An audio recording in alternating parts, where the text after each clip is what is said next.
Hello there, welcome to the Saroy channel, wherever you are in the world, and so much love to each and every one of you. I do love hearing from you. Thank you for getting in touch and telling me all about how cold it is in your part of the world. I do love hearing from you. And also what you drink, because everybody is drinking in unusual cocktails and fancy drinks that are very unusual, and I love hearing about that. But before we get started with tonight's story, don't forget to subscribe to the channel, click the notification bell and the thumbs up, and let's get started with tonight's story. Dear Sarah, and all your lovely listeners, Jennifer smiled at me warmly. She had become like an ineffaceable part of the family, with her regular visits to our farmhouse every single day. In truth, I was heartily grateful for her gregarious, vivacious and zestful presence around our home. She was so upbeat, high-spirited and positive, the kind of person who always sees the good side in everything, when things are invariably bleak, foreboding and very overcast.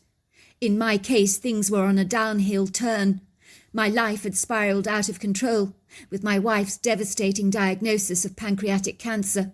One moment she had been so well, the next minute she was confined to her bed and was receiving full-time hospice care from home, with two nurses who alternated in their duties. Jennifer worked as a daytime nurse, and Ella was her nighttime carer. My wife refused to be hospitalized. Who can blame her? "I don't care how long I've got left," she'd exclaimed. "That's not significant. But what I care about most is ending my life journey at home." Me and my wife had lived in this farmhouse for over 50 years. The farmhouse had been given to us as a gift from my wife's father when we first got married, as we'd both hankered after a rural way of life and had never ever looked back. Ostensibly, I grew peanuts on my Georgian farm on the coastal plain south of the Fall Line, running from Columbus through to Macron and Augusta, where I was rotating peanuts with cottons, peas and sweet potatoes, which helps protect the plants from diseases, enhancing the nutrient content of the soil. Our business had boomed. I loved living in a rustic rural environment like this, where the sun beat down upon my brow, while a cool, invigorating breeze nuzzled my cheeks affectionately. I couldn't envisage a life where I was stuffed away in a cramped, confined office all day. As the Cherokee saying goes, "A man separated from nature becomes hard," of which I heartily agree. I couldn't put it more eloquently myself. Our charming, symmetrical white-brick farmhouse, with its imposing grey slate roof, was nestled in the heart of a beguiling valley, where on either side of the house were two statuesque oak trees that shaded the area with their umbrella-like branches. There was a sumptuous, perfectly manicured front and back lawn, dispersed with pretty perennial flower beds, along with an attractive rose garden, while the extended yard boasted a few pretty flowering bushes, along with a scattering of indigenous trees. The house had been modernized in recent years, so that the lower floor was comprised of floor-to-ceiling windows that overlooked exquisite viridescent green views of the countryside. The house was hugged by a large wraparound porch with wooden decking and sumptuous outdoor furnishings. The upper floor of our house was more contained, with 3 medium-sized windows that emerged conspicuously or jutted out through the grey slate roof, with little roof coverings of their own over each window. You accessed our enchanting property through a large rusty iron gate, worn away from years of exposure to the elements, with a visible conspicuous carved sign that read "The Squirrel's Friend," which was the name for our peanut farm, which was very appropriate, as I ain't met a squirrel yet that didn't thoroughly enjoy eating peanuts. There were a fair few pilferaged every year by our furry friends, but our peanut production was so prolific it never presented a problem. Besides, I always made allowances for the wildlife, as I believe intrinsically in living in harmony with nature. You would follow a long asphalt driveway on our property through an undulating, resplendent green valley that was perfectly aligned with neat rows of green peanut plants, and then you would drive past a large grove of peaches, a meadow with barns and stables where a few of our horses would frolic away happily under the pleasant warmth of the noonday sun. To the rear of our property was a splendiferous long-leaf pine forest that smelt of pine, with slender trunks that penciled up into the sky like sylph-like willowy giants. And amidst this sizable forest was a scattering of substantial mature oak trees, This sanctuary was an idyllic oasis for the indigenous wildlife, made all the more desirable by a fabulous stream that meandered through this valley, over some spectacular sculptural rocky outcrops. The woodland space had become my treasured sanctuary, now more than ever after my wife's devastating diagnosis. It was my quintessential escapism, if you like, where I would walk through the forest and try to allow the thoughts of my wife's illness to abandon my mind like a bird on the wind. I know that nature can sometimes be cruel and hard, but she can also be remarkably compassionate and empathetic, offering up the extravagant wonders of the natural world to you, rather like a king's banquet, upon which you can gratefully dine. So when I was in the woods, all my senses were stimulated, from my sense of smell to sound and, of course, my visual appreciation. I would find I would return home renewed, invigorated, restored. It was something about the whispering trees, the crashing sounds of the water thundering over the rocks, that pacified me, soothed me, enabled me to find peace and solace. It's almost like the natural world wipes away your tears, gives you an inner strength that you never knew you had, that enables you to fight another day. Without those daily energizing walks in the woodgrove, I'm pretty certain I would have fallen apart a long time ago. "How's the patient doing?" I asked Jennifer, who was making me a hot cup of tea in our country-style kitchen, with its cream range and more modern white granite countertops. "Alice is doing well today. It's one of her good days, I'm glad to say. But she's continually exhausted all the time. But then that is expected in the circumstances. That's the problem with cancer. It can be so draining." I sighed wearily. "I hate death. I can never get my head around it, even as a farmer. I think losing Alice is going to be a grueling ordeal for me. Watching her wasting away like this, withering like a flower in the meadows, is not easy." "Of course it's not easy, Hugh. It never is. Dying isn't easy, especially for the ones left behind," said Jennifer, reaching out to squeeze my arm encouragingly. "But death is as much a part of life as birth. When I first got involved as a hospice nurse, it seemed such a daunting prospect, having to help a patient through the dying process, as we all react to it so differently, don't we? Some patients are so angry, they feel desperately cheated. Others accept their impending fate so gracefully, much like your wife Alice is doing. For me, becoming a hospice nurse happened by chance, actually. I was thrown into the deep end, as there was one nurse short at the hospice, so I was asked to fill in for the hospice on a temporary basis. You could say I was thrown in with the sharks into the deep end. I remember thinking, this is not what I signed up for. Actually, in truth, I felt really peeved off, as I didn't become a nurse to exit people from life, but to make them recover, to make them get better, of course. That was the whole idea of becoming a nurse, wasn't it? When I began working with dying patients, I realised what an incredible privilege it was to look after people on their last and final journey through life. These dying patients taught me a lot, I can tell you, Hugh. They made me appreciate the value of every single day. They made me begin to realise that sweating the small stuff is a complete waste of time. Now I would never want to return to regular nursing, not even for a moment. Working with the dying means I get to meet people like you, which is an absolute honour." "How old are you, Jennifer?" I asked her. "I'm 35. Young, I know, for a hospice nurse, but I so enjoy my job."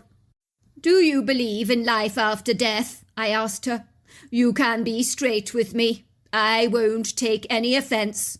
What I'm trying to say is that after Alice dies, do you think I'll ever see her again? Or do you think this is it? That's what I want to know."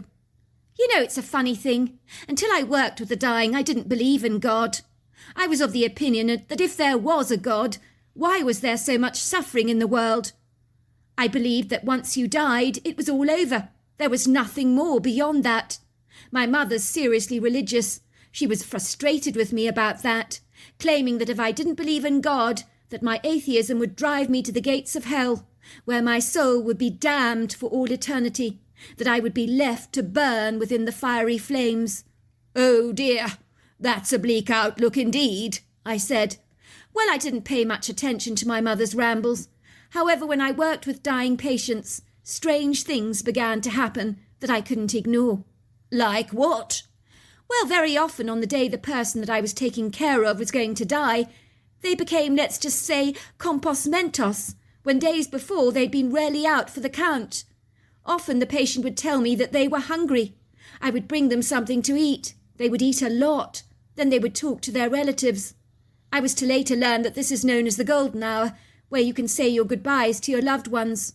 Many of my patients claimed to see deceased relatives that they said were picking them up to take them directly to heaven. If this had happened once, I would have called it a fluke. But it happened over and over and over and over again, countless hundreds of times. So yes, I'm inclined to think that the soul can never die. One of my friends, she's also a hospice nurse, I have to say, she physically saw an orb flying out of the patient's nose at the very moment of death. She emphatically believed she had a glimpse of the human soul. It was a sobering thought, as many say that the soul is in our brain. So then it would make sense if it exits through the nose. Thank you, Jennifer. That makes me feel a whole lot better. I do like to think we live forever. Otherwise, what's the point in anything? Because life on this earth is far too short. Well, I'm not saying all this to make you feel better, Hugh, Jennifer assured me. I'm telling you exactly what I know. My conclusion is that we don't die. So there we are, I've said it. And yes, I do think you'll see your wife again. In fact, I'm pretty certain you will. Well, I'm going to reflect over this on a walk, I told Jennifer. I'm going into the woodgrove. It helps me to relax. Good for you. It's a very good idea. Take as long as you like, Hugh. Your wife is in my safe hands. She'll probably be needing a wee bit more morphine. I'll read her a story. That tends to calm her down. Helps her to sleep like a baby, it does. Oh, I'm in no doubt, Jennifer, that she's in the very best hands under your charge, I said, giving her a mischievous wink. I was so appreciative for her amiable vitality in our home. She made us laugh so much with her quirky, generous sense of humour. It had made the dying process a whole lot more uncomplicated and less dauntingly oppressive. I began my daily walk towards the woodgrove. It was a beautiful day, the kind of day that is so radiant that it's hard to imagine that there is anything bad going on in the world. I breathed in the fresh air, sipping it gratefully as it renewed my hope, restored my languishing strength.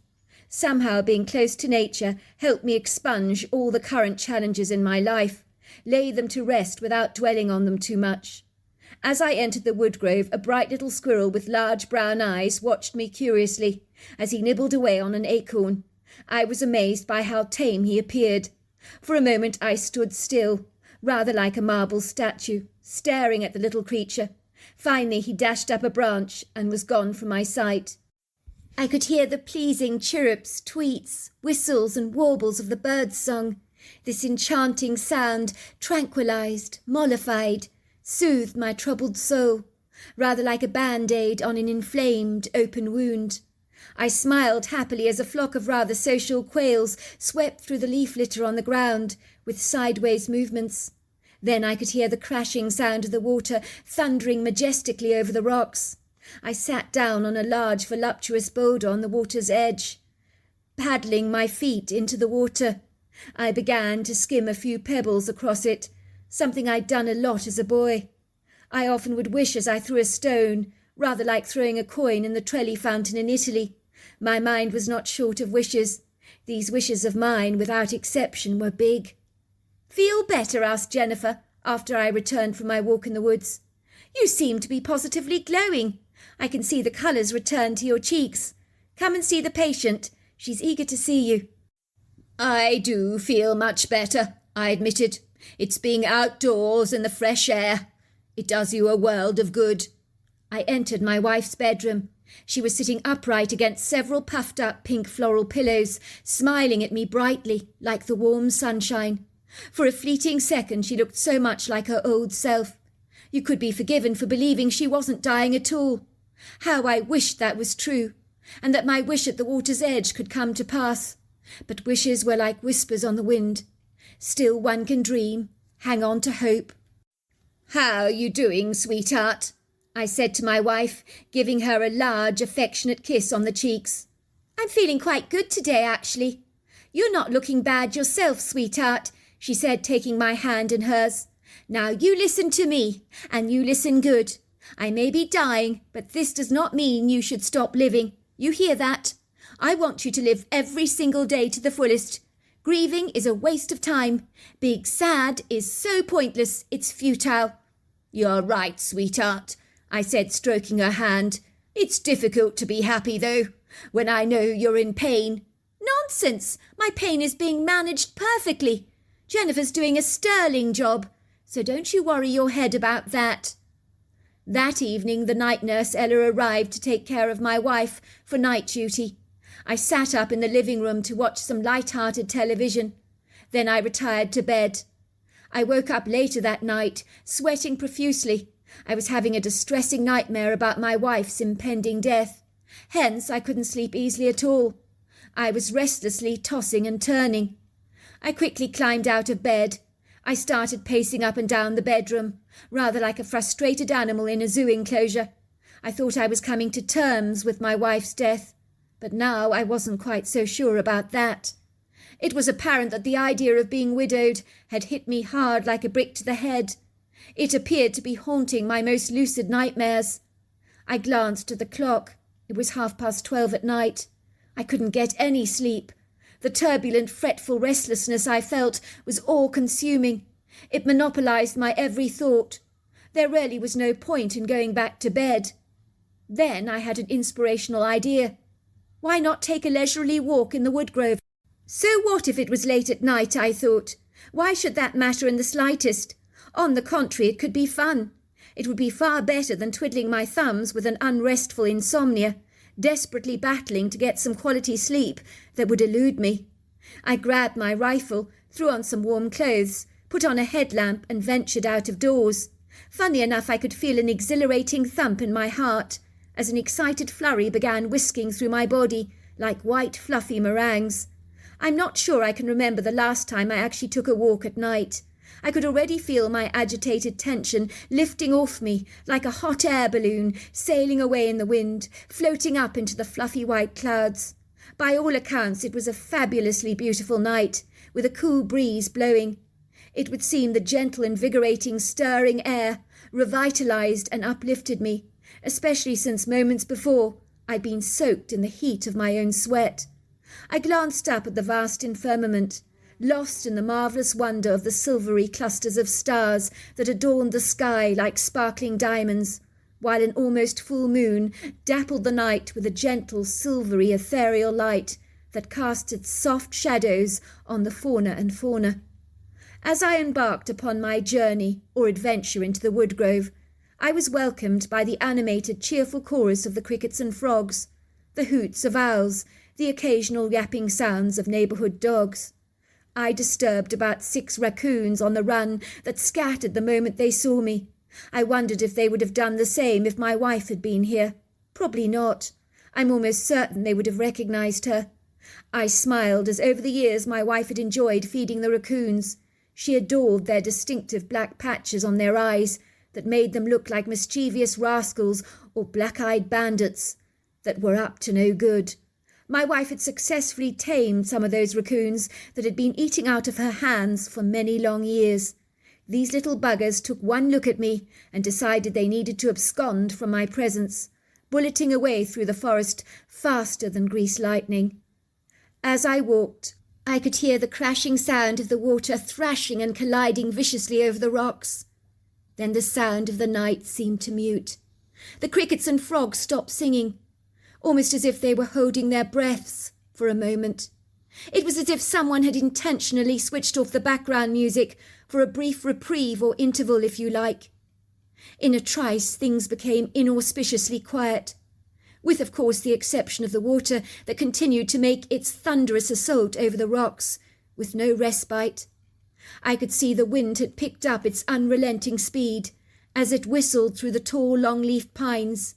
They jiggled their needled boughs furiously, as if engaged in the quick-step ballroom dance.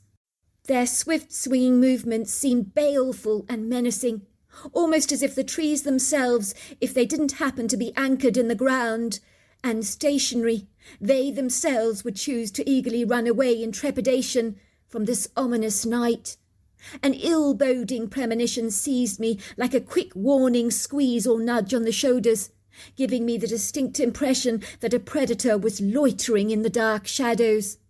That was when I heard the blood-curdling screams that sent the fear of God coursing through my veins like a hunter's hot bullet searing through flesh.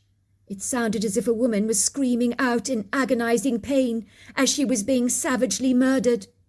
Not to put too fine a point on it, I didn't hesitate to run towards the direful, unearthly noise, for I was driven by a desperate yearning, a need to rescue this woman that was being hurt. I had visions of some deranged, unhinged man trying to bludgeon his wife to death in our wood grove, thinking that he could get away with the grisly murder in some remote forest where he was unlikely to be seen or heard. This would not be the first nor the last time that such a nefarious, duplicitous crime had occurred in our forest. 3 years prior, in our wood grove, a man had killed his wife here. The whole area had been cordoned off with crime scene tape. I had been alerted to the scene when I had heard the horrifying screams from the woman. I had run to her help, while her husband had absconded in his truck, with me running behind him, firing random shots after him. But to no avail. He had got away, but luckily not for long. The police finally caught up with him in the end. When I arrived to check on the poor woman, she was long since deceased, although her body was still warm. It had been a harrowing experience for me, one that had haunted me and my wife for quite some time. You never come to terms with an event like that, do you? We were to learn that the husband had secretly witnessed his wife in bed with her lover. He had not confronted her with his knowledge of her infidelity, but had deliberately made his presence known in the house with his booming voice, so that his wife's lover escaped naked from her bedroom porch to the street. He then suggested to his wife they go for a quiet, peaceful drive in the countryside together, along with a leisurely walk that involved a wee bit of trespassing, but then why not? Such was the insatiable fury of the woman's aggrieved husband, who was so filled with an incandescent rage that forgiveness was estranged from him and knew no welcome in his heart. So he cunningly lured his defensive, ignorant, naive wife, like a lamb to the slaughter, out of his truck. In haste, without any application of second thought, and no willingness to engage in regret, the husband shot his wife of 20 years at point-blank range to extract his ultimate revenge. His fury was out of control. It could not be calmed, pacified, or subdued. Now it was happening all over again. The signs were written on the wind like invisible words. I could feel the familiar anger coursing through my veins. I was determined this time the man would not escape in his truck like he had before, whoever he was.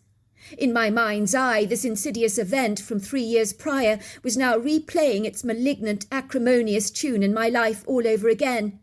But this time, things would be different, very different.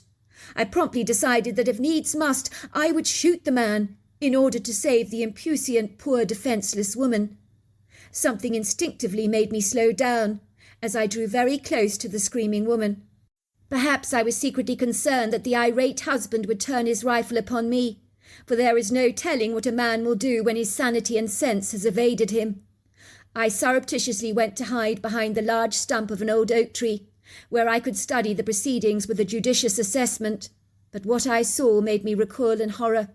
There were 2 female creatures engaged in an antagonistic, aggressive brawl. This was not what I'd envisaged seeing. I'm not sure exactly what they were fighting over, possibly a male. Who knows? I knew at once what these creatures were. They were both Bigfoot, but this was an unfair fight in every single regard. It was like David fighting Goliath, as the one creature looked startlingly like an ape in her facial features. She was easily over 9 foot tall, 800 pounds, covered in a tawny brown-coloured hair, with large pillowy breasts that hung low upon her chests like 2 wilting, sagging pawpaws, and with eyes as red as blazing traffic lights. The other creature was about 7 foot tall and 500 pounds, and although she was impressively large, she was dwarfed by this creature. Imagine my astonishment when I discovered her face appeared to be so human, her deep-set eyes dark, intelligent, and kind. In my humble, wizened opinion, I was watching a Herculean, hairy ape man fighting a hairy wild woman. That is what seemed to be happening, although they were both unequivocally Bigfoot.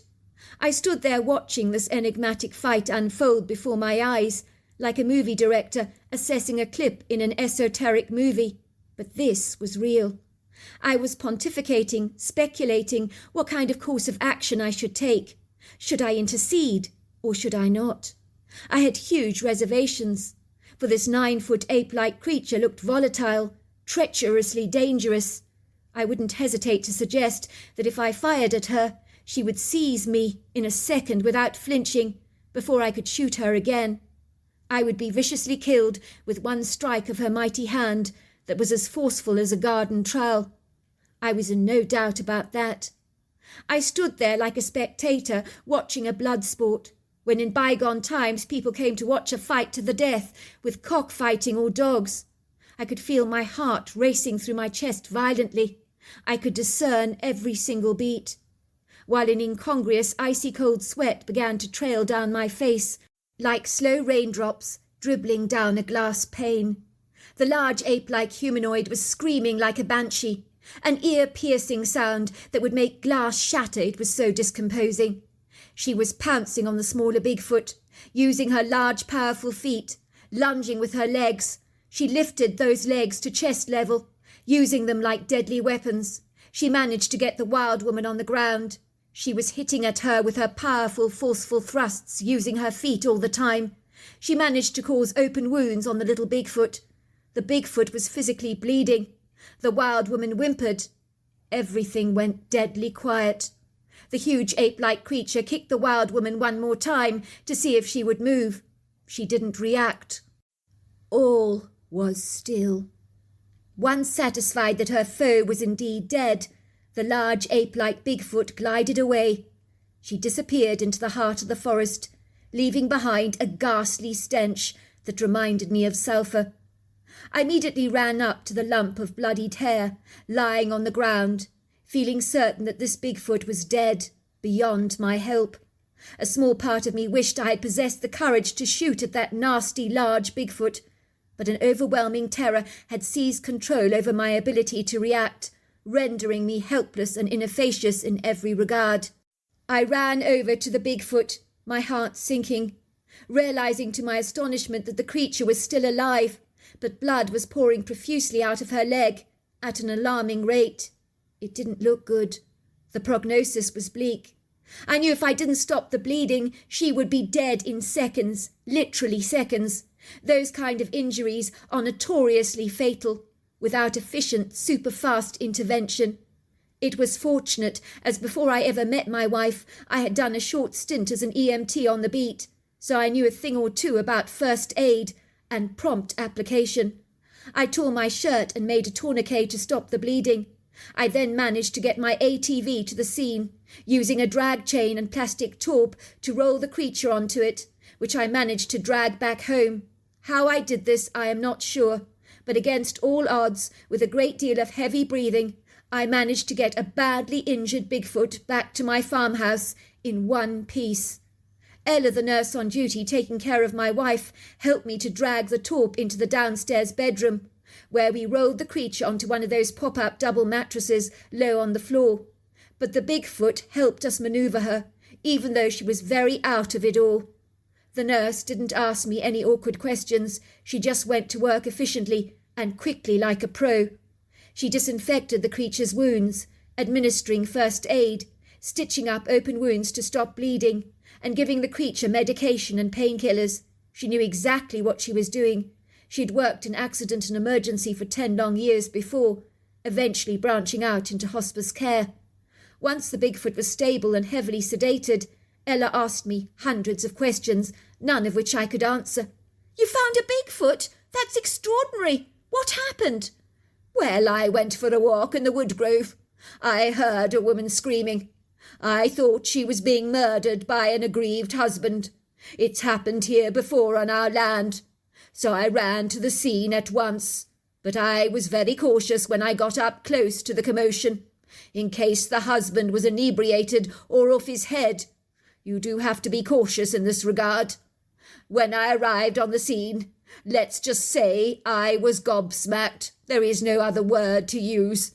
It was two Bigfoot fighting each other, but they were strikingly different. So different, like a dog is from a cat. One looked like a huge human-like ape, the other one like a wild woman. The Bigfoot looked like he wanted to kill the wild woman. Really? That's extraordinary, said Ella reflectively. You don't suppose they might have different species, do you? The one we have here is so human-looking. Wow, I never thought about that. I suppose that would make a lot of sense. The ape-like Bigfoot was as mean as hell. Never seen such a nasty-looking face. I think she believed this Bigfoot was dead, as the Bigfoot didn't even flinch when she kicked her. Clever girl. Maybe she played dead. That's what I would do in a situation like that, when I'm being overpowered and subdued by an oppressor. By all accounts, these creatures are remarkably clever. Let's face it, if they've managed to avoid our detection for years and years. Up until now, I personally never knew Bigfoots were real. Neither did I. But more to the point, do you think the creature is going to be all right? Well, there's a good chance, isn't there? That she'll be fine thanks to you. If you hadn't applied the tourniquet to the femoral artery here on the upper thigh, close to the groin, she would have bled out so fast and almost certainly died. So if she pulls through, it's thanks to you. I will say this, though. She's been beaten up rather badly, but I can see her body is much more robust than ours is, so she could recuperate rather well. A creature like this with such an awesome build is inclined to be much more resilient. If she was a 170-pound human being with these kind of injuries, she would definitely be dead. I need to ask you a favour, Ella. You can't breathe a word of this to anyone. As if, said Ella, raising a brow. I want this Bigfoot to get better. Do you think I'm going to go around telling people we're nursing a Bigfoot? It's a guarantee that this Bigfoot would never recover if that was the case, so you can be assured of my discretion. I won't tell anybody about it even after the creature's healed. In the days that followed, with the sagacious help of Jennifer during the day and Ella at night, the Bigfoot female was well on the way to recovering. I remember the first time she opened her deep-set dark eyes. She looked up at me. She was bewildered and surprised that she was still alive. She lifted the sheet that was covering her body to examine her wounds. She pointed to me and then at her wounds as if to say, "Did you help me?" "Yes," I said. "I saw the fight. I put a tourniquet onto your wound to stop the bleeding." I pulled the sheet back to demonstrate to her exactly what I meant. She nodded and looked up at me with the kindest, most beautiful, appreciative, deep-set dark eyes that I've ever seen, that were so full of gratitude. I marvelled at how intelligent she was. She admitted to me that she had played dead when the creature had been attacking her. I handed her a book of paper and a pencil, and through a series of drawings I deduced why the fight had occurred in the first place. From what I could discern or deduce from my interaction with this female Bigfoot that was recuperating under my roof, is that Bigfoots that have ape-like facial features readily despise those that look very human. They feel intimidated and threatened by those that have more human-like features, for the human-looking Bigfoots are far superior in their intelligence. They are peace-loving and gentle, always eager to help those in trouble. But those that look more like apes, usually with bright red eyes, are violent and aggressive. Over many generations, the different Bigfoot species have been at war with each other. Many of the ape-like Bigfoot males have notoriously tried to abduct Bigfoot females that look human in order to procreate with them, as they found them attractive and would like to procure more human-like features in their rudimentary, crude DNA. Failing that, they've tried to abduct human women with less success. The female Bigfoot who told me her name was Ayana, which means eternal blossom, told me in a series of drawings that the female Bigfoot that had tried to kill her had her sights set on a big strapping male in her tribe, whom had made no secret that he was interested in abducting Ayana to make her his wife so that she could birth his offspring. The female Bigfoot was determined to eliminate the competition. This would mean she could seduce the Bigfoot male in her clan for herself with a greater chance of success. It would seem she would stop at nothing to attain her goal, even if it meant killing Ayana, which is exactly what she tried to do. Over the next few days, Ayana got stronger and stronger. My wife was always asking about her. When I told her I'd saved the Bigfoot's life, she was thrilled. I explained that Ayana had been embroiled in a fight with a dangerous Bigfoot female. as the big male she wanted for herself had his sights set on Eiana. The Bigfoot female had tried to kill Eiana, in the hope that the male would turn his attentions upon her. "That's most unfortunate," my wife piped. "What happens if the Bigfoot female discovers that Eiana did not die? Surely she'll come after her again, try and kill her. It would seem her heart is set on the male in her clan. She will eliminate all the female competition until she gets her man." I tried to explain my wife's misgivings to Eiana about how when she was fully recovered, the female would try and kill her again. But Eiana assured me that she would join another Bigfoot clan, who were human-like like her, but lived much further afield, in order to escape her jealous oppressor. It was after a week of rest and feeding up the Bigfoot with plenty of fruit and peanut butter sandwiches that she loved that she was to make a full recovery. She indicated that before she left, she wanted to sit down with my wife, as she had learnt about my wife's illness. My wife was fast asleep when Eiana entered the room, but she sat up and smiled when she saw the Bigfoot. "Hello, Eiana. My husband's told me all about you. I'm so thrilled to see you. I'm so glad you're better. Thank you so much for visiting me." Eiana sat at the end of her bed, looking lovingly at my wife with tender eyes, reaching out to hold her hand. I gasped when I saw my wife's hand in the Bigfoot's huge hands, as her hands looked like that of a tiny porcelain doll by contrast. I was amazed because although Eiana never said anything to my wife, the Bigfoot engaged with her in private telepathic conversation. I noticed my wife was profoundly moved emotionally by Eiana. She was nodding, her eyes filling with happy tears. She smiled joyfully. The Bigfoot nodded at me, touched me on the shoulders gently as if to say thank you for everything you've done for me. Then she indicated to me that she needed to go. She also patted Ella on the back. We led her to our front door. She nodded at us one more time, her eyes filled with so much gratitude. We waved goodbye to her. We watched her gliding through the trees. I marvelled at her grace. It was hard to believe that she had ever been injured. She moved her legs with a seamless fluidity that made it appear as if she was floating on ice. It was now my turn to physically cry. Tears welled up in my eyes. I was surprised to see that Ella was crying too. That was how much this Bigfoot had moved the both of us. "Not you as well," I said to Ella. "Look at us blubbing away like great big babies. Why are you crying?" "Because," said Ella, "in all my years of nursing, I've never nursed such a grateful patient, and there was something about her presence that filled your home with such a warm, convivial energy, which your wife could feel before she even met the Bigfoot. It was such a privilege to nurse her back to health. When me and Ella went into my wife's bedroom, I asked my wife what the Bigfoot had said to her. It seemed like she was speaking to you telepathically. What was she saying?" My wife smiled. She was showing me pictures of heaven, the place I'll go to once I leave here, she said. I'll be going there next Tuesday, but not to be afraid, that's what she was telling me, because it's a very beautiful place. The Bigfoot was right on the money, for the following Tuesday my wife died peacefully in her sleep. So there you are. That's my story. Wow, what an incredible story. Until next time, goodbye and good night.